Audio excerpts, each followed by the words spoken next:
Question है दो क्रमागत धनात्मक सम संख्याओं के वर्गों का योगफल 244 है तो संख्याएं ज्ञात कीजिए। नमस्कार दोस्तों, कैसे हैं आप सभी। स्वागत है आप सभी का।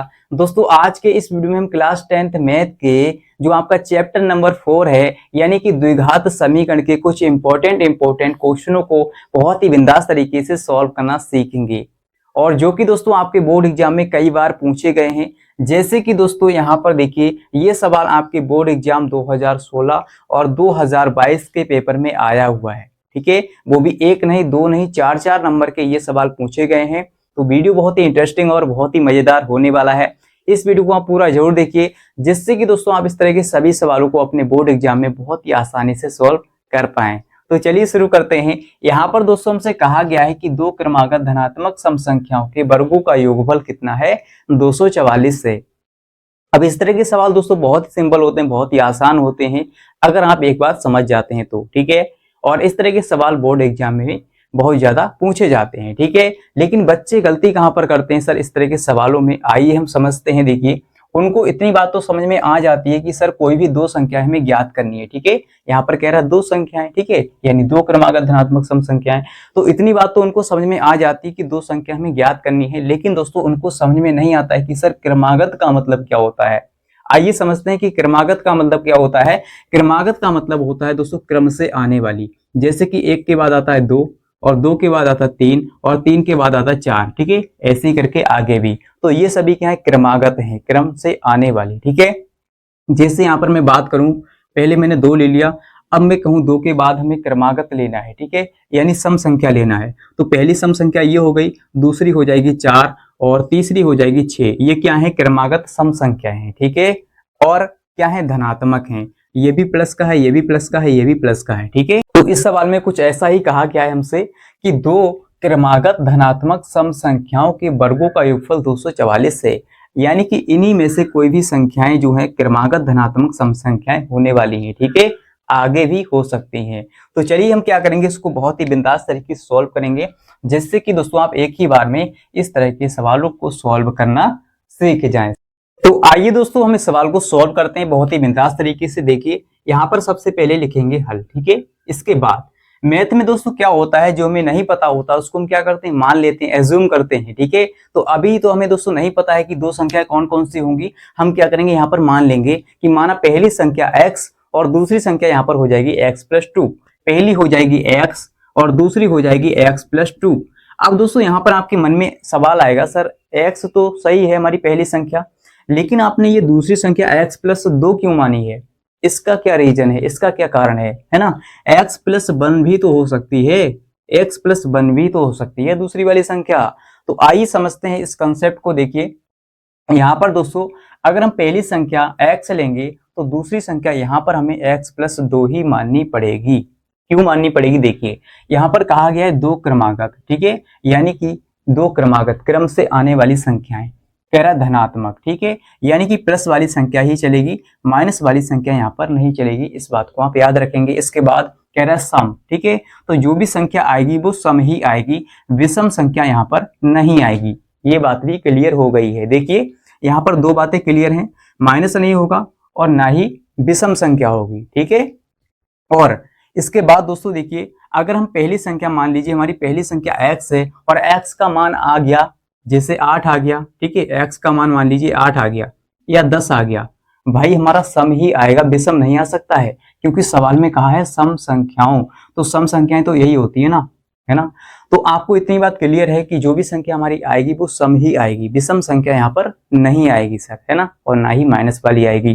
तो अगर हमारा x का मान 8 आ गया या 10 आ गया, तो हम इस 8 को क्या करेंगे, x की जगह पर रखेंगे। तो यहाँ पर 8 और +1 करेंगे तो कितना हो जाएगा, 9 हो जाएगा। 8 एक 9। लेकिन दोस्तों ये तो हमारी विषम संख्या आ गई, तो ये तो नहीं चलेगी, सवाल में कहा है सम। तो यहाँ पर इसीलिए हम इसको 1 को नहीं ले सकते हैं, x+1। ठीक है, दूसरी संख्या x+1 इसीलिए नहीं ले सकते हैं क्योंकि यहाँ पर क्या होगा, विषम संख्या आ जाएगी। ठीक है, और जब हम x+2 लेंगे तो x की जगह पर 8 रखेंगे और प्लस में 2 रहेगा, तो बराबर में हमारा आ जाएगा 10। यानी पहली संख्या अगर हमारी 8 है तो दूसरी संख्या आ जाएगी 10, जो कि सही है भाई, है ना, क्रमागत भी है और सम भी है, और इसी सवाल में ऐसा ही पूछा है। तो हम क्या करेंगे, दूसरी संख्या लेंगे x प्लस 2, पहली लेंगे x। ठीक है, समझ में आगे, क्लियर हो गया इतनी बात, है ना। मैंने आपके डाउट को जो है क्लियर कर दिया है बहुत ही बिंदास तरीके से, आसान तरीके से। तो थोड़ा सा समय लगेगा आपको समझाने में, लेकिन आपके हर एक डाउट क्लियर हो जाएंगे। आपको रटना नहीं पड़ेगा सर कि यहाँ पर ऐसा क्यों होता है। ठीक है, आप तो ऐसे ही रटेंगे नहीं इसको। चलिए सॉल्व करते हैं इस सवाल को। हमने यहाँ पर आपको क्लियर किया कि पहली संख्या x लेंगे, दूसरी लेंगे x प्लस 2। ठीक है, और दोस्तों यहाँ पर आप ध्यान रखना, जब भी सम विषम आए तो आपको x प्लस 2 ही लेना है, दूसरी वाली संख्या। ठीक है, इस बात को आप याद रखेंगे। ठीक है, चलिए तो यहाँ पर हम क्या करेंगे, सबसे पहले मान लेंगे, माना, क्या मानेंगे सर, माना पहली, ठीक है, पहली धनात्मक। तो यहाँ पर दोस्तों हमने लिखा माना पहली धनात्मक सम संख्या। ठीक है, सम है तो सम संख्या मान लेते हैं x। ठीक है, मान लेंगे, समझ में आ गया। इसके बाद दूसरी क्या हो जाएगी दोस्तों, दूसरी, अभी मैंने आपको समझाया, दूसरी धनात्मक यानी दूसरी क्रमागत। ठीक है, यहाँ पर लिख लेते हैं क्रमागत, दूसरी क्रमागत, क्योंकि क्रमागत पूछ रहा है तो क्रमागत लिखेंगे। दूसरी क्रमागत धनात्मक सम संख्या हो जाएगी x प्लस 2। x प्लस 2 मैंने आपको समझा दिया है। अब दोस्तों आप क्या करेंगे, यहां तक तो हमने माना है ना, अपनी तरफ से मान लिया है। अब यहां पर लिखेंगे सर प्रश्नानुसार, ध्यान से समझिए, प्रश्नानुसार। ठीक है, धीरे धीरे दोस्तों इसलिए हम समझा रहे हैं क्योंकि हर बच्चे को समझ में आना चाहिए। ठीक है, समझ में आना चाहिए, जिससे कि वो बोर्ड एग्जाम में कोई भी गलती ना करे। ठीक है, चलिए प्रश्नानुसार देखिए, कह रहा है दो क्रमागत धनात्मक सम संख्याओं के वर्गों का योगफल। अब दोस्तों यहां पर आता है संख्याओं के वर्गों का योगफल। ठीक है, जो हमने संख्याएं मानी है यहाँ पर, इन दोनों संख्याओं के वर्गों का योगफल हमें दिया है कितना, 244 है। ठीक है, संख्याओं के वर्गों, तो पहली संख्या हमारी x है। ठीक है, दूसरी है x प्लस 2, x प्लस 2। एक बार सवाल को फिर से समझते हैं। दो क्रमागत धनात्मक सम संख्याओं, ठीक है, दो क्रमागत धनात्मक सम संख्याएं हो गई, मान ली हमने। कह रहा है के वर्गों, तो इनका कर देंगे वर्ग यानी स्क्वायर कर देंगे। ठीक है, दोनों का क्या करेंगे, स्क्वायर कर देना है आपको, सिंपल है। वर्गों का योगफल, ठीक है, तो इन दोनों के वर्गों का योगफल, योगफल का मतलब बीच में प्लस कर देना है। ठीक है, समझ में आ रहा था, योगफल हो गया हमारा, योगफल। और फिर दिया है हमें 244, इसके बराबर में आप लिखेंगे 244, इस बात को यहाँ पर कहा है। ठीक है, सिंपल तरीके से आपको समझ में आ गया होगा। अगर दोस्तों आपको यहाँ तक समझ में आ गया है तो जल्दी से वीडियो को लाइक कर दीजिए और कमेंट में लिख दीजिए कि हाँ सर, मैं यहाँ तक सिंपल तरीके से, आसान तरीके से समझ में आ गया। ठीक है, चलिए आगे बढ़ते हैं। यहाँ पर दोस्तों अब आपको क्या करना है, देखिए एक्स स्क्वायर है तो एक्स स्क्वायर लिखेंगे, प्लस है तो प्लस लगाएंगे। अब यहाँ पर आपका एक सूत्र बन जाता है, एक फार्मूला बन जाता है, a प्लस बी का होल स्क्वायर बराबर, आपने पढ़ा होगा, है ना, पढ़ा होगा सर। क्या होता है, देखिए पहले होता है a का स्क्वायर, तो a का स्क्वायर मतलब x का स्क्वायर हो जाएगा। इसके बाद होता है प्लस में b का स्क्वायर, तो b का स्क्वायर मतलब 2 का स्क्वायर, तो 2 का स्क्वायर होता है 4। ठीक है, 2 का स्क्वायर 4 हो जाएगा, है ना। इसके बाद होता है 2ab, प्लस में होता है 2ab, 2 और a की जगह पर x काम करेगा तो x लिखेंगे, v की जगह पर कौन काम करेगा, 2, तो गुणा में 2 लिख लेंगे। ठीक है, ये हो गया 2ab। ठीक है, लिख लेते हैं। अगर आपको समझ में नहीं आता है तो देखिए सूत्र क्या होता है, यहाँ पर लिख लेते हैं, a का स्क्वायर प्लस b का स्क्वायर प्लस में होता है 2ab, ये किसके बराबर होता है, a प्लस बी का होल स्क्वायर बराबर, a प्लस बी का होल स्क्वायर बराबर होता है ये फार्मूला। ठीक है, समझ में आ गया sir, a square plus B square plus 2ab। चलिए सर इसको आगे सॉल्व करेंगे और बराबर में क्या होगा, देखिए 244, 244। ठीक है, चलिए तो यहाँ पर एक्स स्क्वायर और एक्स स्क्वायर मिलकर हो जाएगा 2x square, 2x square plus, देखिए ये तो जुड़ गए आपस में, यहाँ पर 2x स्क्वायर हो गया। इसके बाद क्या बचा है, यहाँ पर 4 बचा है। ठीक है, और क्या बचा है, 2x और गुणा में है 2, तो 2 का गुणा 2 से करेंगे 4 हो जाएगा, x है तो x यानी 4x हो जाएगा। ठीक है, तो यहाँ पर लिखेंगे 4x, हमने इसको पहले लिख लिया क्योंकि x वाले पद एक साथ हो जाएंगे तो ज्यादा अच्छा रहेगा। ठीक है, तो पहले इसको लिखा फिर इसको लिखा, अब बाद में हम इसको लिख लेते हैं 4 को, प्लस 4। ठीक है, हम क्या करते हैं, यहाँ पर देखिए इस 244 को बराबर के इस तरफ ले आएंगे। ठीक है, तो ये माइनस का हो जाएगा, ये प्लस का है इधर, तो इधर आएगा तो माइनस का हो जाएगा 244। इस बात को आप याद रखेंगे, इसका चिन्ह जो है बदल जाएगा। ठीक है, चलिए अब क्या करने वाले हैं सर, यहाँ पर देखिए, यहाँ पर 2x स्क्वायर है तो 2x स्क्वायर लिखेंगे और प्लस में 4x है तो 4x लिखेंगे। अब यहाँ पर आपको ध्यान देना है, क्या ये प्लस का 4 है और ये माइनस का है 244। ठीक है, तो 244 बड़ा है ना, माइनस वाली संख्या बड़ी है, तो माइनस वाली संख्या में से ये प्लस वाला 4 घट जाएगा तो कितना बचेगा, 240 बचेगा, सिंपल है। तो माइनस का बचेगा, ठीक है, माइनस का 240। 240 बराबर में 0। चलिए सर, अब यहाँ पर हम क्या करेंगे, देखिए यहाँ पर आपको एक बात तो ध्यान रखना है सर, क्या, देखिए यहाँ भी 2 कॉमन हो जाएगा, यहाँ भी, है ना, सभी जगह से 2 कॉमन ले लेंगे, अगर होता है तो ले लेंगे, क्या दिक्कत है। चलिए सर, तो 2 कॉमन लेंगे तो ब्रैकेट के अंदर क्या बचेगा, एक्स स्क्वायर बचेगा, और प्लस में 2 कॉमन हो जाएगा तो केवल 2x ही बचेगा, ठीक है। और माइनस में 2 एकम 2 और 2 दूनी 4, 0 का 0 यानी 120 हो गया, ठीक है। 240 का आधा होता है 120, ठीक है। तो हमने 2 कॉमन ले लिया, बराबर में कुछ नहीं बचेगा तो 0 बचेगा, ठीक है, 0 चल ही रहा है। चलिए, तो अब क्या करने वाले हैं सर, यहाँ से हमारा 2 तो कॉमन हो गया है, लेकिन इस 2 को क्या करेंगे, बराबर की इस तरफ भेज देंगे। ये गुणा में लिखा है, ठीक है, इस तरफ क्या गुणा में है, ब्रैकेट के गुणा में है, तो गुणा वाली संख्या जब भी बराबर की इस तरफ जाती है तो किस में जाती है, बटे में जाती है। तो बटे में किसके जाएगी, 0 के, तो 0 के बटे में अगर 2 जाएगा तो सब कुछ 0 है ना, 0 के बटे में कोई भी संख्या चली जाए सब कुछ 0 हो जाता है, सिंपल है। तो यहाँ पर दोस्तों हमारा हो जाएगा, क्या बचेगा, देखिए यहाँ पर लिख लेते हैं, है ना, थोड़ा मिटाते हैं इसको, देखिए, चलिए यहाँ पर मिटा लेते हैं, क्या बचेगा सर, केवल इतना ही बचेगा, ये 2 तो गायब हो जाएगा, ठीक है, 2 हमारा गायब हो जाएगा, कितना बचेगा, केवल एक्स स्क्वायर बचेगा, ठीक है, एक्स स्क्वायर बचेगा, और प्लस में हमारा 2x बचेगा, प्लस ये ना, प्लस, हाँ प्लस का 2x बचेगा, और फिर माइनस का बचेगा 120, इतना ही बचेगा, और बराबर में 0, ठीक है, सिंपल है। अब क्या करेंगे सर, यहां से हम करेंगे गुणनखंड। गुणनखंड तो किए होंगे सर ना आपने, क्लास 8 में, 9th में, है, पढ़ते आ रहे हैं आप। तो दोस्तों गुणनखंड कैसे करते हैं, ध्यान दीजिए, हमें क्या करना होता है कि एक्स स्क्वायर के गुणा में हम देखते हैं कि इसके गुणा में कौन सी संख्या है, इसके आगे कौन सी संख्या है एक्स स्क्वायर की, ठीक है। तो यहाँ भी कोई भी नंबर नहीं था तो हमने 1 लगा लिया, 1 लगाने से कोई फर्क नहीं पड़ता है सर। तो हम क्या करते हैं, इस 1 का गुणा अंतिम वाली संख्या से करते हैं, अंतिम संख्या क्या 120 है, तो 120 से करेंगे 1 का गुणा, तो हमारा 120 ही रहेगा, ठीक है, क्या रहेगा, 120 ही रहेगा, ठीक है, दिख रहा होगा आपको। तो यहाँ से आप क्या करेंगे, अब इस 120 को ऐसे 2 भागों में आप तोड़ेंगे, ठीक है, ऐसे 2 भागों में आप तोड़ेंगे 120 को, कि गुणा करें तो 120 आ जाए, और उन दोनों को क्या करें, आपस में घटाएं तो 2 आ जाए, घटाने पर 2 लाना है और गुणा करने पर 120, ठीक है। चलिए, ऐसी 2 संख्या हम कैसे पता करेंगे, अगर दोस्तों आप ऐसे नहीं पता कर सकते हैं तो हम क्या करते हैं, इसके अभाज्य गुणनखंड करते हैं, ठीक है। 120 के हम क्या करेंगे, अभाज्य गुणनखंड करेंगे, ठीक है। तो 2 से लगाएंगे, 2 छंग 12, 0 का 0, इसके बाद हम 2 से लगाएंगे, 2 3 6, 0 का 0, इसके बाद फिर से 2 से लगाएंगे, 2 1 कम 2 और 2 पंजे 10, ठीक है। अब 2 से नहीं लगेगा तो 3 से लगाएंगे, ठीक है, दिख रहा होगा आपको, 3 से लगाएंगे, 3 पंजे होता है 5, सॉरी 3 पंजे होता है 15, ठीक है। इसके बाद 5 से लगाएंगे तो 5 एकम 5, ठीक है, लास्ट में क्या बचा है, 5 ही बचा है। तो अब देखिए संख्या कैसे पता करेंगे, अगर हम 5 का गुणा किससे कर दें, 5 का गुणा 2 से कर दें, 5 दूनी 10 होता है, आपको थोड़ा सा दिमाग जरूर लगाना है, ठीक है, कि संख्या हम कैसे पता करें। और 5 दूनी 10 होता है, ठीक है, 10 हो गया। इसके बाद यहाँ पर क्या बचा है, देखिए 5 और 2 तो चला गया, 3 बचा है, और ये 2 बचा है, ये 2, तो 3 दूनी 6 और 6 दूनी 12, ठीक है, तो 12 हो गया।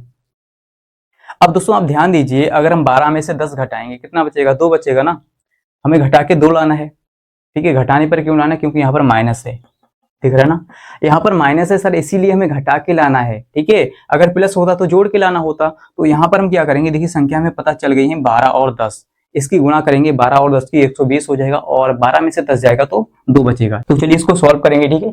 यहाँ पर क्या करेंगे, संख्या हमें पता चल गई है, इसको आगे सॉल्व करते हैं। यहाँ पर एक्स स्क्वायर है तो एक्स स्क्वायर, इसके बाद प्लस है तो प्लस लगाएंगे। अब आपको वही संख्या लिखनी है जो आपको पता थी अभी, 12 और 10, 12 माइनस 10, ठीक है, और ब्रैकेट के बाहर लगाएंगे x, ठीक है, ब्रैकेट के बाहर ये वाला x रहेगा, और माइनस में 120 बराबर में 0, ठीक है। चलिए अब क्या करेंगे सर, एक्स स्क्वायर तो एक्स स्क्वायर लिखेंगे, प्लस इस x का गुणा हम अंदर करेंगे ब्रैकेट के, ठीक है, कर लेंगे, तो 12x हो जाएगा पहले तो, ठीक है, 12x हो गया। इसके बाद आप 10 से करेंगे तो माइनस का 10x हो जाएगा, ठीक है, और माइनस का 120 बराबर में 0, ठीक है। चलिए सर, यहां से अब क्या करेंगे, 2 पद का जोड़ा बनाएंगे, और इन 2 पदों से क्या करेंगे दोस्तों, हम कॉमन लेंगे, ठीक है, जो एक जैसा होगा वो ब्रैकेट के बाहर आ जाएगा, और जो अलग अलग होगा वो ब्रैकेट के अंदर फंस जाएगा, ठीक है। तो चलिए यहाँ पर क्या करेंगे, देखिए यहाँ पर दोस्तों आपको दिख रहा होगा कि यहाँ भी x है और यहाँ भी x है, इसके अलावा और कुछ भी सेम नहीं है, ठीक है। तो x हमारा हो जाएगा कॉमन, x हमने कॉमन ले लिया, तो अंदर क्या बचेगा, देखिए एक x कॉमन चला गया तो एक x बचेगा, ठीक है, एक x की घात बची है अभी। इसके बाद प्लस में हमारा 12 है तो 12 लिखेंगे, और यहाँ से x तो हमारा कॉमन हो गया है, ठीक है, ब्रैकेट बंद करेंगे, इसके बाद अब इन दो से कॉमन लेंगे। अब इसमें देखिए दोस्तों क्या कॉमन है, यहाँ 10 है और यहाँ 120 है और यहाँ पर x है, यहाँ पर x नहीं है, तो हम क्या करेंगे केवल 10 कॉमन लेंगे, वो भी माइनस का। ठीक है, तो केवल माइनस का हमें 10 कॉमन लेना है। अंदर बचेगा, देखिए माइनस हमने कॉमन ले लिया है तो प्लस ही बचेगा सब कुछ। ठीक है, तो प्लस का बचेगा केवल x बचेगा और यहाँ पर हो जाएगा प्लस का कितना बचेगा, देखिए 10 हमने कॉमन लिया है तो 10 एकम 10 और यहाँ पर 2 बचेगा, 10 दूनी 20। ठीक है, यानी 12 हो गया और बराबर में 0। ठीक है, इस बात को आप याद रखेंगे, हमारी सेम ब्रैकेट होनी चाहिए। ठीक है, सेम ब्रैकेट हो गई, x प्लस 12 x प्लस 12। अब आप क्या करेंगे, यहाँ पर देखिए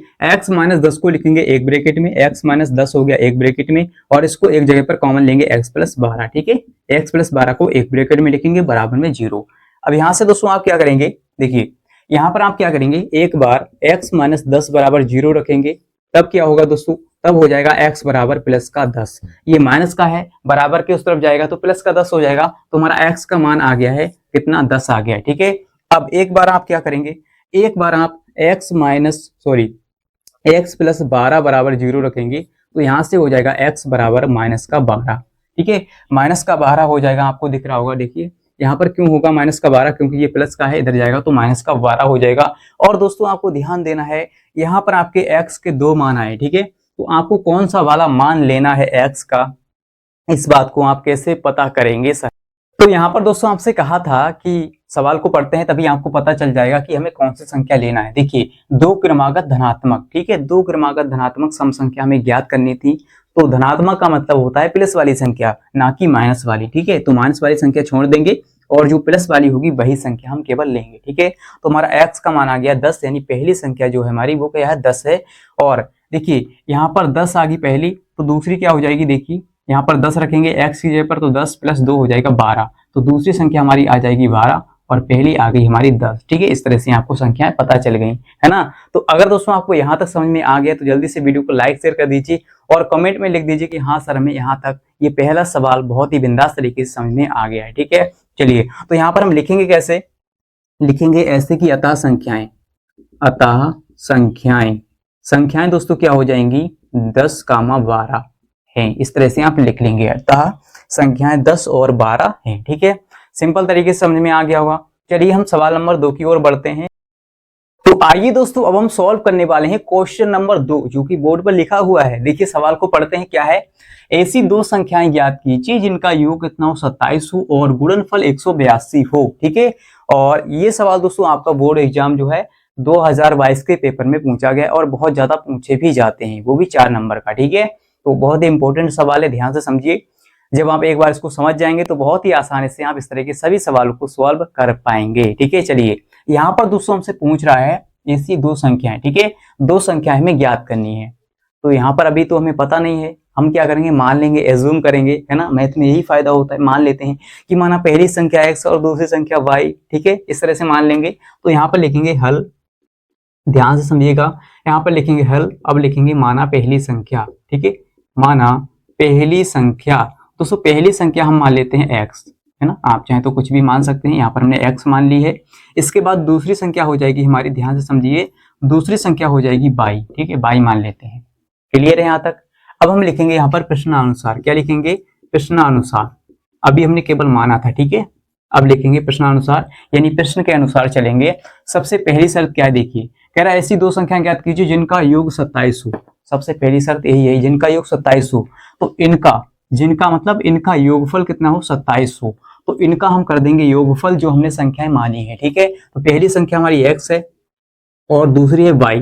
कह रहा है जिनका योग, योग का मतलब बच्चे बच्चे को पता होता है, योग का मतलब होता है जोड़, यानी प्लस कर देना है आपको बीच में। ठीक है, प्लस कर देना है, बराबर में लिख लेना है 27। सर यहाँ पर हमारा पहला शर्त जो है, पहली शर्त क्लियर, यानी यहाँ तक हो जाती है। ठीक है, अब यहाँ से आप क्या करेंगे, देखिए यहाँ पर हमारी पहली शर्त कंप्लीट हो गई। यहाँ से आप क्या करेंगे, यहाँ से या तो x का मान निकाल लीजिए या y का मान। ठीक है, तो यहाँ से हम y का मान निकाल लेते हैं, तो y बराबर हो जाएगा, देखिए 27, ये पहले से है। इस x को इधर भेजेंगे तो ये प्लस का x है, इधर जाएगा तो माइनस का हो जाएगा x। ठीक है, यहाँ तक क्लियर है, इसको डाल देंगे समीकरण नंबर 1।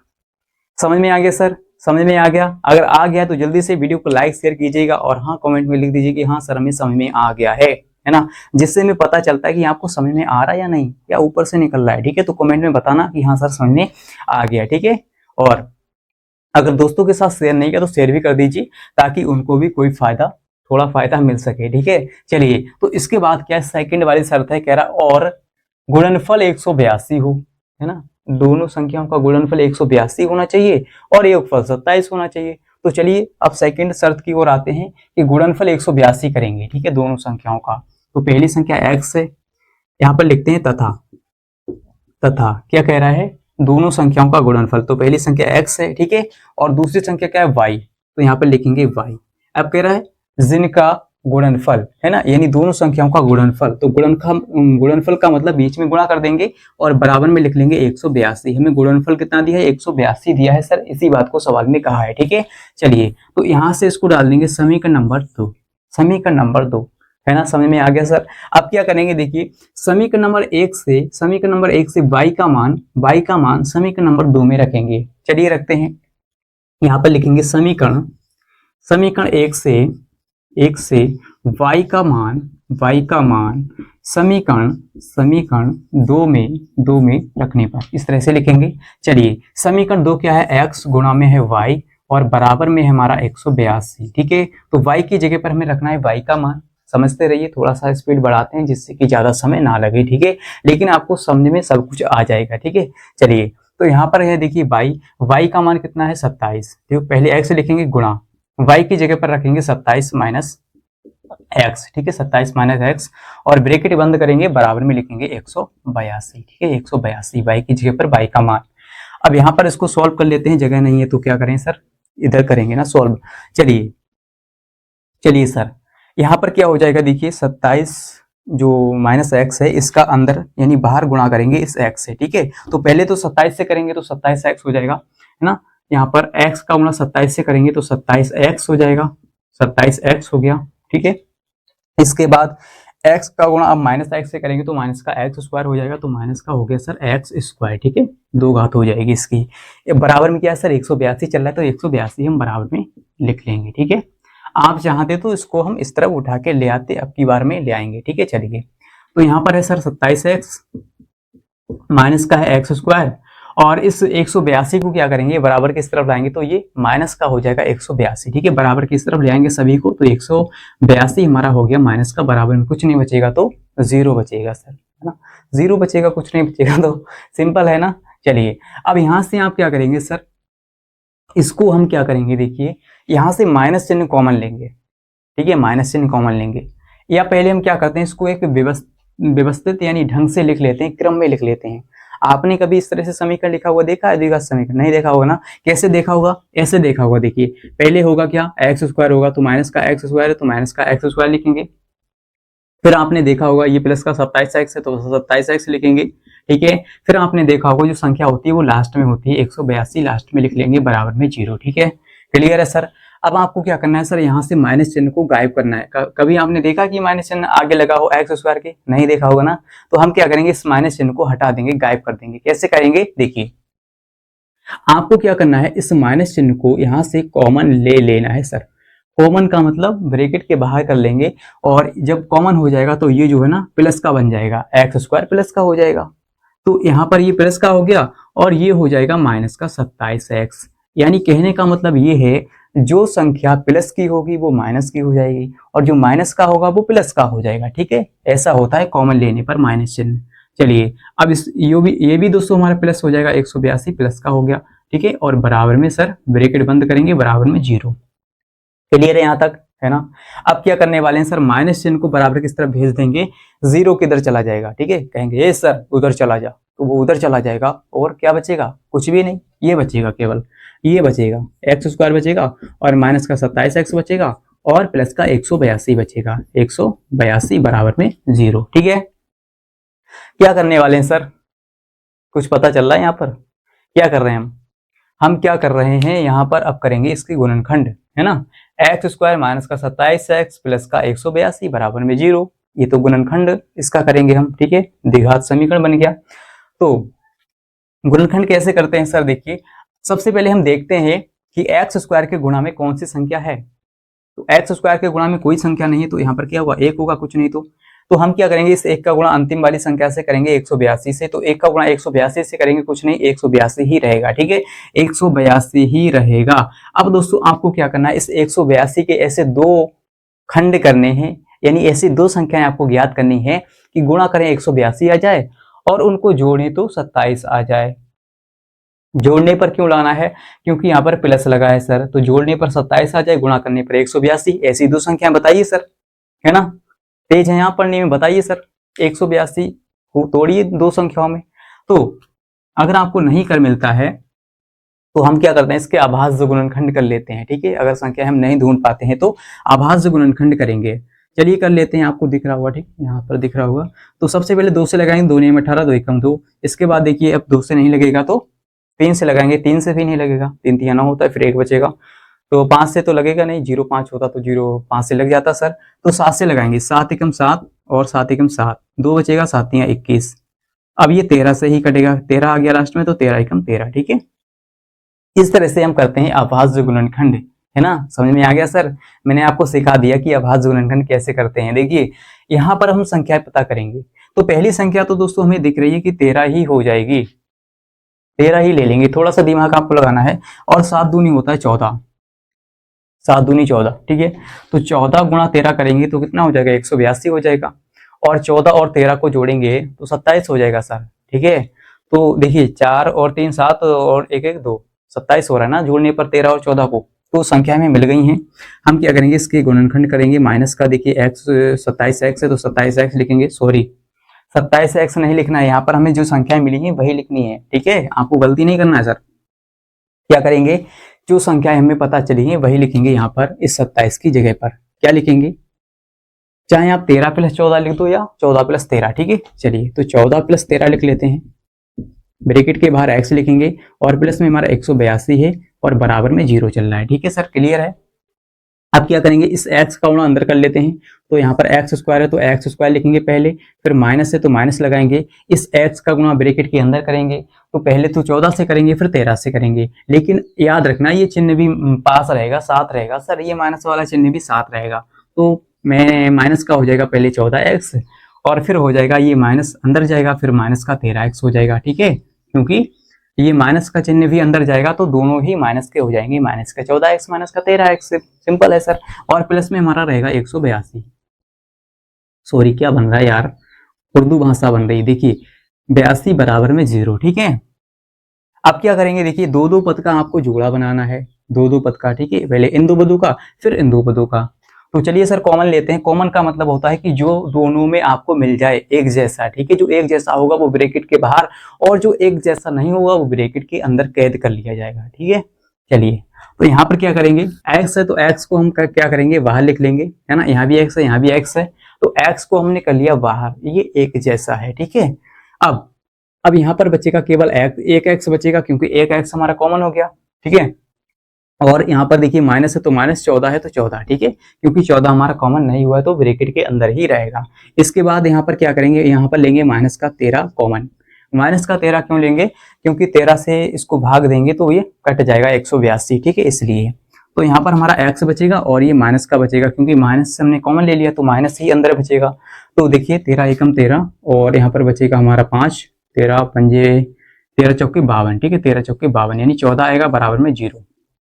तो हमारी सेम ब्रैकेट बन गई, x minus 14 x minus 14 same bracket हो गई, और सेम होनी भी चाहिए, ठीक है, नहीं तो आपका सवाल गलत हो जाएगा सर। तो यहाँ पर क्या लिखेंगे ना, यहाँ तक हम लिख सकते हैं, देखिए इसको और इसको एक ब्रैकेट में, x माइनस 13 को एक ब्रैकेट में और x माइनस 14 को एक ब्रैकेट में बराबर में 0, ठीक है, इतना कर लेंगे। इसके बाद अब यहाँ से आप क्या करेंगे, एक बार x माइनस 13 बराबर 0 रखेंगे, तब क्या हो जाएगा, x बराबर हो जाएगा प्लस का 13, ठीक है, प्लस का 13 हो गया। अब क्या करेंगे, एक बार हम क्या करेंगे, एक बार x माइनस 14 बराबर 0 रखेंगे तो x बराबर हो जाएगा प्लस का 14, ठीक है, क्योंकि माइनस का चिन्ह है उधर जाएगा तो प्लस का हो जाएगा, ठीक है, इस बात को आप याद रखेंगे सर, है ना। और सॉरी थोड़ी गलती नहीं, थोड़ी गर्मी भी हो रही है तो इस वजह से हम थोड़ा आपको जल्दी समझा रहे हैं, ठीक है, बहुत ज्यादा गर्मी होने लगती है। अब देखिए संख्याएं तो दोस्तों में ज्ञात हो गई हैं, पहली है 13 और सॉरी ये पहली संख्या ही है, ठीक है, हमने पहली संख्या किसको माना था, x को माना था, तो पहली संख्या हमारी 2 आ गई है, ठीक है, या तो 13 हो सकती है, 14 हो सकती है, ठीक है। और दोस्तों जब आप इस x का मान समीकरण नंबर 1 में रखेंगे तो यहाँ से हमें दूसरी संख्या भी ज्ञात हो जाएगी, यानी y का मान भी ज्ञात हो जाएगा, ठीक है। तो यहाँ पर कर लेते हैं, जगह थोड़ी कम है। यहाँ पर क्या करेंगे, अब हम इस x का मान क्या करेंगे, एक एक करके समीकरण नंबर किस में रखेंगे सर, समीकरण नंबर किस में रखेंगे, 1 में रखेंगे, ठीक है। अब यहाँ पर लिखते हैं x का मान, या ऐसे लिख लेते हैं, यदि यदि यदि x बराबर, दिख रहा है आपको, तो देख लेते हैं आपको दिख रहा है नहीं, ठीक है। चलिए यहाँ पर हम लिखते हैं यदि x बराबर 13, समीकरण किस में रखेंगे, 1 में, ठीक है। समीकरण 1 में तब तब क्या होगा दोस्तों, तब y बराबर, ठीक है, y बराबर कितना हो जाएगा, देखिए तब y बराबर कितना हो जाएगा, y बराबर 27 में से हम 13 को घटाएंगे तो कितना बचेगा, 14, तब y बराबर हो जाएगा 14, ठीक है। यानी दूसरी संख्या हमारी आ जाएगी 14। कहने का मतलब ये है, जब हम पहली संख्या x बराबर 13 लेंगे तो दूसरी संख्या आपकी हो जाएगी 14। तो यहाँ पर हम क्या करेंगे, अब की बार क्या करेंगे, x बराबर लेंगे 14, ठीक है। देखिए हमारी पहली संख्या अगर 13 है तो दूसरी हो जाएगी 14, और अगर हम x बराबर, यदि x बराबर 14 समीकरण 1 में, ठीक है, समीकरण 1 में रखेंगे, x बराबर 14 समीकरण 1 में रखेंगे, तब क्या होगा, तब y बराबर हो जाएगा हमारा, देखिए तब क्या होगा, y बराबर, जब हम 14 रखेंगे यहाँ पर तो 14 घट जाएगा 27 में से, तो 13 बचेगा, तो y बराबर हो जाएगा 13, ठीक है। इस बात को आप याद रखेंगे। देखिए यहाँ पर हमारी दो संख्या क्यों आ रही है, क्योंकि x के 2 मान है ना, तो y के भी 2 मान आएंगे। तो अगर हम पहली संख्या 13 लेते हैं तो दूसरी संख्या हमारी 14 हो जाएगी, है ना। अगर हम पहली संख्या 14 लेते हैं तो दूसरी संख्या फिर 13 हो जाएगी, यानी एक दूसरे के उल्टे हो जाएंगे, ठीक है। संख्या वही है 13 और 14, लेकिन ये उल्टे हो जाएंगे। अगर पहली 13 लेंगे तो दूसरी 14 हो जाएगी, अगर पहली हम 14 लेंगे तो दूसरी 13 हो जाएगी। इस बात को आप याद रखेंगे। यहाँ पर लिखेंगे अतः संख्याएं, संख्या में ज्ञात हो गई अतः संख्याएं 13 व 14 या 14, 13 है। इस तरह से आप लिख लेंगे, ठीक है, लिख लेंगे ना सर, 13 या 14 या 14 या 13 है, ठीक है। इस तरह से आपको लिख लेना है, यही हमारा आंसर हो जाएगा। तो उम्मीद करते हैं दोस्तों आपको बहुत ही बिंदास तरीके से ये दूसरा सवाल भी समझ में आ गया होगा। अगर आपको समझ में आ गया है, अगर आपने इस वीडियो को अभी तक लाइक शेयर नहीं किया तो जल्दी से कीजिएगा। और सर अगर आप चैनल पर पहली बार आए हैं तो चैनल को सब्सक्राइब कर सकते हैं, क्योंकि यहाँ पर हम इसी प्रकार की वीडियोज आपके लिए बना के लाते रहते हैं, ठीक है। और अब हम बढ़ते हैं दोस्तों सवाल नंबर 3 की ओर, जो कि लास्ट सवाल होगा, ठीक है। और वीडियो भी थोड़ा लंबा हो रहा है तो इसमें हम क्या करेंगे, 3 ही सवाल लेंगे इंपॉर्टेंट वाले, ठीक है। चलिए बिंदास तरीके से सॉल्व करेंगे उसको भी। तो आइए दोस्तों अब हम सॉल्व करने वाले हैं क्वेश्चन नंबर 3, जो कि लास्ट है, और ये भी सवाल इंपॉर्टेंट है, ठीक है। सवाल क्या है, इसको पढ़ते हैं कि निम्नलिखित समीकरण को हल कीजिए। समीकरण नीचे दिया गया है कि 1/x और फिर माइनस में है 1/x - 2 बराबर में 3, और जहां x बराबर नहीं है किसके, 0,2 के, ठीक है, इज नॉट इक्वल। तो यहाँ पर दोस्तों ये सवाल 2023 के पेपर में 4 नंबर का पूछा गया है, ठीक है। इसलिए इसको आप ध्यान से समझिएगा कैसे इसको सॉल्व करना है। दोस्तों ये सिंपल सवाल नहीं है, ठीक है, सिंपल नहीं है, आपको पता चल जाएगा जब आप आगे इसको सॉल्व करते जाएंगे, तब अटक जाएंगे आप। देखिए कैसे, यहाँ पर लिखेंगे हल, ठीक है, इसको हम हल करने वाले हैं सिंपल तरीके से। कैसे लिखेंगे सर, दिया है, जो आपको सवाल में गिवन है, दिया है, उसको हम सबसे पहले लिख लेंगे। यहाँ पर लिखेंगे सर दिया है, ठीक है, दिया है, क्या दिया है सर, हमें समीकरण दिया है, समीकरण को लिखेंगे क्या है, 1/x, और फिर क्या है, माइनस में है 1 बटा, फिर क्या है x - 2, ठीक है, और बराबर में है 3। अब यहां से आप क्या करेंगे सर, यहां से आप क्या करेंगे, इनका एलसीएम लेंगे, या कहें क्रॉस में मल्टीप्लाई आपको करना है, तिरछी गुणा आपको करना है, ठीक है। तो जब भी इस तरह के समीकरण आए तो आपको क्या करना है, तिरछी गुणा करना है, और नीचे वाले का गुणा नीचे वाले से। तो चलिए सर करते हैं। यहाँ पर देखिए सबसे पहले बटे की लाइन खींचेंगे, फिर आपको क्या करना है, नीचे वाले का गुणा नीचे वाले से करना है, यानी x है तो x लिखेंगे, और ब्रैकेट के अंदर लिख लेंगे x - 2। इन दोनों का हमने कर लिया आपस में गुणा, यानी गुणा के रूप में लिख लिया है, ठीक है। अब आप क्या करेंगे, इस नीचे वाले का गुणा इस ऊपर वाले 1 से करेंगे, यानी x - 2 का गुणा 1 से करेंगे तो x - 2 ही रहेगा, ठीक है। इसके बाद यहाँ पर माइनस का चिन्ह है तो माइनस लगाएंगे, है ना। इसके बाद आप क्या करेंगे, इस x का गुणा इस ऊपर वाले 1 से करेंगे, तो इस तरह से करना है, तो x का गुणा 1 से करेंगे तो x ही रहेगा, ठीक है, x ही रहेगा, और बराबर में हमारा 3 है तो 3 लिख लेंगे। सिंपल है सर, समझ में आ रहा होगा आपको। अब आप क्या करेंगे, देखिए ये प्लस का एक्स है ना, ये प्लस का एक्स है, इसके आगे कोई चिन्ह नहीं तो प्लस का होगा, और ये माइनस का है तो इससे ये कैंसिल हो जाएगा। ठीक है, कैंसिल हो गया तो यहाँ पर केवल ऊपर बचेगा 2, ऊपर क्या बचेगा 2 बचेगा, माइनस का 2 बचा है, और नीचे क्या बचेगा देखिए, हम इनका गुणा कर लेते हैं आपस में। तो x का गुणा हम अंदर करेंगे x से तो x स्क्वायर हो जाएगा। ठीक है, फिर -2 से करेंगे तो माइनस का हो जाएगा 2x, है ना, इतना हमने कर लिया। यहाँ पर बराबर में हमारा 3 चल रहा है तो 3 लिखेंगे। अब यहाँ से आप क्या कर सकते हैं, देखिए इसके बटे में कुछ नहीं तो 1 होगा, हम क्या करेंगे त्रिची गुणा करेंगे, फिर से क्रॉस में मल्टीप्लाई करना है, सॉरी क्रॉस में मल्टीप्लाई करेंगे। देखिए 1 का गुणा -2 से और इसका गुणा 3 से, तो यहाँ पर सबसे पहले क्या करेंगे 3 का गुणा x स्क्वायर से करेंगे तो यहाँ पर हो जाएगा 3x स्क्वायर। ठीक है, अब 3 का गुणा -2x से करेंगे तो माइनस का 3 दूनी 6x, माइनस का 6x है ना, 3 का गुणा 2 से तो 3 दूनी 6x है तो x, और माइनस है तो माइनस। अब बराबर लगाएंगे, अब इस 1 का गुणा इधर करेंगे। ठीक है, क्रॉस में कर रहे हैं हम तो 1 का गुणा इधर और 3 का गुणा इधर, तो 1 का गुणा 2 से करेंगे, -2 से तो माइनस का 2 ही रहेगा। ठीक है, अब आपको क्या करना है सर, इस -2 को भी इधर ले आएंगे, तो 3x स्क्वायर है तो 3x स्क्वायर, माइनस का 6x है तो माइनस का 6x। ठीक है, इसके बाद ये माइनस का 2 है तो इधर आएगा तो प्लस का हो जाएगा 2, बराबर में कुछ नहीं बचेगा तो 0 बचेगा। ठीक है, इस तरह से आप कर लेंगे। अब यहाँ पर आपको ध्यान देना है दोस्तों, यहाँ पर हमारा गुणनखंड बन रहा है। ठीक है, क्या बन रहा है गुणनखंड, कैसे करते हैं गुणनखंड, पहले आप देखते हैं कि x स्क्वायर के गुणा में कौन सी संख्या है। ठीक है, सॉरी यहाँ पर x स्क्वायर है। ठीक है, तो सबसे पहले आप देखते हैं कि x स्क्वायर के गुणा में कौन सी संख्या है, तो x स्क्वायर के गुणा में है 3, तो 3 का गुणा हम क्या करते हैं अंतिम वाली संख्या से करते हैं, तो अंतिम संख्या 2 है तो 3 दूनी हो जाएगा 6, है ना, 6 हो गया। अब आपको ऐसी 2 संख्याएं ढूंढना है, खोजना है कि गुणा करें तो 6 आ जाए और उनको आपस में जोड़ें तब भी 6 आ जाए, है ना, जोड़ने पर 6 लाना है क्योंकि यहाँ पर प्लस का चिन्ह है, और ये वाला 6 हमें जोड़कर लाना है। ठीक है, तो गुणा करें तो 6 आ जाए और उन दोनों संख्याओं को जोड़ें तब भी 6 आ जाए। तो क्या आपको पता है ऐसी 2 संख्याएं, बताइए सर, कि गुणा करें तब भी 6 आए, जोड़ें तब भी 6 आए, पता कर लेंगे, सिंपल नहीं है ना ऐसे पता करना। तो इसके अगर हम आभाज्य गुणनखंड करेंगे तो क्या लिख सकते हैं, 3 गुणा 2 या 2 गुणा 3, ऐसा ही लिख सकते हैं। तो अगर 2 और 3 को जोड़ेंगे तो 5 ही होगा ना, या 3 + 2 करेंगे तब भी 5 होगा, लेकिन 6 कभी नहीं हो सकता है सर। ठीक है, अगर 6 कम 6 करेंगे तो 6 कम 6 तो हो जाएगा, लेकिन 6 और 1 को जोड़ेंगे तो 7 हो जाएगा, तो संख्या नहीं बनेगी, है ना, सिंपल नहीं है। तो ऐसे सवालों को सॉल्व करने के लिए एक हमारा सूत्र बना है श्रीधराचार्य सूत्र।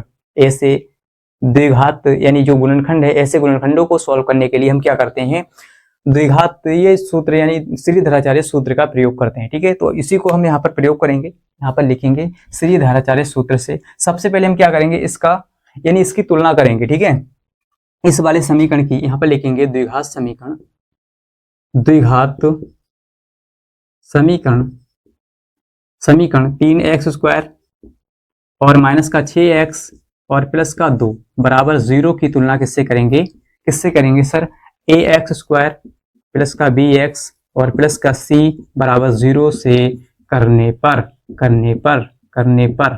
ठीक है, इतना लिख लेंगे सर, लिख लेंगे। चलिए अब यहाँ पर हम तुलना करेंगे सर, है ना, तुलना करेंगे, इसको आप ध्यान रखिए, ये नीचे रहेगा आपका। ठीक है, इस तरह से तुलना करेंगे, किससे करेंगे, ax square plus bx plus c से। तो एक की जगह पर कौन काम करेगा, एक की जगह पर 3 काम करेगा, तो यहाँ पर हो जाएगा a बराबर 3, a बराबर 3 हो गया। ठीक है, और b की जगह पर कौन काम करेगा, माइनस का 6, तो माइनस का हो जाएगा 6, b बराबर माइनस का 6। इसके बाद c वाला क्या हो, यानी c जो है लास्ट में नंबर होता वही होगा c का मान, तो लास्ट में क्या है 2 है। ठीक है, तो 2 लिखेंगे, c बराबर 2, c बराबर हो जाएगा 2। ठीक है, तुलना कर ली हमने इस वाले समीकरण से। अब इसके बाद आपको क्या करना है, इसके बाद आप क्या करेंगे, द्विघातीय सूत्र यानी श्रीधराचार्य सूत्र लगाएंगे। यहाँ पर लिखेंगे श्रीधराचार्य, श्रीधराचार्य धराचार्य सूत्र से, सूत्र से। ठीक है, सूत्र से। तो श्रीधराचार्य सूत्र होता है x बराबर माइनस का b plus minus under root के अंदर होता है b स्क्वायर माइनस का 4ac और अपान में होता है 2a, पूरी के बटे में 2a। ठीक है, यही है हमारा श्रीधराचार्य सूत्र। अब यहाँ पर x बराबर है तो x से लिखेंगे। ठीक है, और माइनस का v, तो माइनस का v है ना, तो v का मान कितना है 6, माइनस का 6 है, तो यहाँ भी माइनस है, यहाँ भी माइनस है, तो जब भी माइनस माइनस आएगा तो प्लस हो जाता है। ठीक है, माइनस माइनस आएगा तो प्लस हो जाएगा, तो यहाँ पर हो जाएगा प्लस का 6। ठीक है, माइनस चिन्ह गायब हो गया। क्योंकि 2 बार माइनस था, ठीक है, तो इसलिए गायब हो गया। अब देखिए प्लस माइनस लगाएंगे, अंडर रूट लगाएंगे और बी स्क्वायर यानी बी का मान कितना है 6 है, माइनस का 6 है ना, तो यहाँ पर माइनस का 6 लिखेंगे, इसका भी कर देंगे स्क्वायर, यहाँ भी स्क्वायर तो यहाँ भी स्क्वायर हो गया, माइनस 4ac तो ये एक दूसरे के गुणा में है, 4ac क्या है एक दूसरे के गुणा में, ठीक है। तो 4 गुणा लगाएंगे ए का मान कितना है, देखिए ए का मान है 3 तो 3 लिखेंगे, गुणा लगाएंगे सी है तो सी का मान कितना है 2 तो 2 लिखेंगे, ठीक है, इस तरह से। अब आप क्या करेंगे, बटे में पूरे के लिखेंगे 2a ए की जगह पर क्या है 3 है तो 3, ठीक है, 2a ए की जगह पर 3 हो गया और 2 है तो 2। अब यहां से आप क्या करेंगे, देखिए बराबर लगाएंगे और यहाँ पर 6 है प्लस माइनस लगाएंगे, फिर अंडर रूट के अंदर क्या हो जाएगा, देखिए इस 6 का स्क्वायर करेंगे आप, पहले 6 का स्क्वायर माइनस का है ना, माइनस का 6 स्क्वायर है, तो देखिए माइनस गायब हो जाएगा यहाँ से, क्यों हो जाएगा, क्योंकि स्क्वायर है। जब आप क्या करते हैं स्क्वायर में क्या करते हैं, 6 का गुणा 2 बार करेंगे, -6 गुणा -6 है ना, स्क्वायर है इसलिए 2 बार करेंगे, तो माइनस से माइनस हो जाएगा सर कैंसिल, यानी गायब हो जाएगा, प्लस हो जाएगा, तो प्लस का आ जाएगा 6 छंग 36, ठीक है, इस तरह से सिंपल है, समझ में आ गई सर इतनी बात, क्योंकि यानी क्यू माइनस गायब हो जाएगा, ठीक है, इसलिए। चलिए तो यहाँ पर 6 का स्क्वायर करेंगे 36 हो जाएगा, और यहाँ पर माइनस है तो माइनस 4 दिया 12 दूनी 24 है ना, 12 दूनी हो गया 24। अब बटे में क्या है दोस्तों, बटे में 2 3 6 तो 2 3 6 हो गया, चलिए बराबर लगाते हैं, इसको आगे सॉल्व करेंगे, ठीक है। तो यहाँ पर 6 चल रहा है हमारा, प्लस माइनस चल रहा है, फिर अंडर रूट के अंदर क्या चल रहा है, देखिए अंडर रूट के अंदर ये प्लस का 36 है, माइनस का 24 है, तो 36 में से 24 जाएगा, कितना बचेगा सर 12 बचेगा, ठीक है, 12 कितना बचेगा 12 बचेगा। देखिए 6 इधर बचा है 6 ये तो 12 हो गया ना, और बटे में 6, बटे में भी 6 चल रहा है। अब क्या करेंगे यहाँ पर, अब क्या करेंगे, देखिए आपको दिख रहा होगा इधर, अगर आपको यहाँ पर दिख रहा है तो हम इसको यहाँ पर लिख लेते हैं। यहाँ पर हमारा चल रहा है 6 और थोड़ा बड़ा लिखते हैं 6 प्लस माइनस अंडर रूट के अंदर 12 है ना, अंडर रूट के अंदर 12 है, तो दोस्तों 12 को हम क्या लिख सकते हैं, थोड़ा दिमाग लगाइए, तोड़कर आपको लिखना है, ठीक है, तोड़कर आप लिख सकते हैं इसको 4 गुणा 3, 4 गुणा 3, 12 को हम लिख सकते हैं 4 गुणा 3 या कहें 2 गुणा 2 गुणा 3, ठीक है, इस तरह से लिख सकते हैं। और बट्टे में हमारा चल रहा है सर 6, बट्टे में 6 चल रहा है, ठीक है। तो आप क्या करेंगे, देखिए यहाँ पर लिखेंगे 6 प्लस माइनस, अब इस अंडर रूट 4 से कितना बाहर आ जाएगा, 2 बाहर आ जाएगा, अंडर रूट के अंदर 4 है ना, तो 4 जब भी अंडर रूट के अंदर होता है तो वहां से हम क्या करते हैं 2 बाहर कर लेते हैं, ठीक है, कर लेते ना, सिंपल है। तो यहाँ से हमारा 2 बाहर आ जाएगा और अंडर रूट के अंदर केवल 3 बचेगा, क्योंकि अंडर रूट के अंदर यानी 3 जो है रूट से बाहर नहीं आ सकता है, ठीक है, इसका जोड़ा नहीं बनेगा तो ये बाहर नहीं आएगा, तो 2 का जोड़ा बन जाता है, क्योंकि हम 4 को लिख सकते हैं 2 गुणा 2, ठीक है, 4 को हम 2 गुणा 2 लिख सकते हैं, इसलिए इसका जोड़ा बन गया था, तो इसलिए ये रूट से बाहर आ गया हमारा 2, ठीक है, तो अंदर रह जाएगा केवल अंडर रूट 3 और बट्टे में हमारा बचेगा 6, बट्टे में हमारा 6 चल रहा है, ठीक है, क्लियर है यहाँ तक। अब क्या करेंगे सर, देखिए आपको क्या करना है, यहाँ से 2 कॉमन लेना है, ऊपर से 2 कॉमन लेंगे तो अंदर बचेगा 2 3 6 है ना, यहाँ पर 6 है तो 3 बचेगा, 2 3 6 प्लस माइनस लगाएंगे, फिर यहाँ से 2 हमने कॉमन ले लिया तो केवल अंडर रूट 3 बचेगा, ठीक है, और यहाँ से देखिए बटे में हमारा 6 है, ठीक है, तो क्लियर है आपको यहाँ तक। यहाँ पर हमारा देखिए हमने 2 कॉमन लिया तो यहाँ पर 3 बचा, यहाँ पर अंडर रूट 3 बचा, ठीक है, 2 हमने कॉमन ले लिया, अब 2 से इसको काटेंगे, 2 1 2 2 3 6 काट सकते हैं ऊपर नीचे, है ना, काट सकते हैं अगर कोई संख्या ऊपर नीचे कट रही है तो हमने काट लिया। यहाँ पर क्या बचेगा, अब यहाँ पर केवल बचा है 3 और प्लस माइनस अंडर रूट 3 और बटे में 3, बटे में 3, ठीक है, इतना बचा है हमारा। तो यहाँ पर आप इसको 2 बार लिख सकते हैं, देखिए कैसे, एक बार लेंगे प्लस का चिन्ह, 3 प्लस अंडर रूट 3 बटे 3, ये पहला हो गया सर, पहला हो गया। अब दूसरा क्या हो जाएगा, दिख रहा है आपको, देखिए दूसरा हो जाएगा, अब लेंगे माइनस का चिन्ह, तो 3 माइनस अंडर रूट 3 बटे 3, ठीक है, इस तरह से, तो ये पहली हो गई, ये दूसरी हो गई, है ना, 2 हमारे मान आ गए, एक तो 3 प्लस अंडर रूट 3 बटे 3 और दूसरा है 3 माइनस अंडर रूट 3 बटा 3, ठीक है, ये हमारे मान आ गए, यही हमारा क्या आंसर है, यही हमारा क्या है आंसर है, ठीक है, इस तरह से आप सॉल्व करेंगे। तो आई होप कि दोस्तों आपको बहुत ही बिंदास तरीके से और बहुत ही आसान तरीके से समझ में आ गया होगा कि जो हमने इंपॉर्टेंट सवालों को सॉल्व किया है, कैसे इनको हम सॉल्व कर सकते हैं आसान तरीके से, बिंदास तरीके से, और ये इंपॉर्टेंट क्यों है, क्योंकि आपके बोर्ड एग्जाम में पूछे गए सवाल हैं, ठीक है। तो अगर दोस्तों आपको समझ में आ गया है तो एक छोटा सा प्यार भरा कमेंट कर दीजिए कि हाँ सर हमें समझ में आ गया है। इससे दोस्तों क्या होता है, हमें मोटिवेशन मिलता है और भी अच्छे अच्छे वीडियोज लाने के लिए, और आपको इसी तरह से पढ़ाने के लिए मोटिवेशन मिलता है। ठीक है, तो आपने अभी तक इस चैनल को सब्सक्राइब नहीं किया है तो सब्सक्राइब कर लीजिएगा, जिससे कि आपको इसी प्रकार के और भी वीडियोज मिलते रहें। ठीक है, और दोस्तों मिलते हैं अगली वीडियो के साथ। आज के लिए इतना ही। जय हिंद।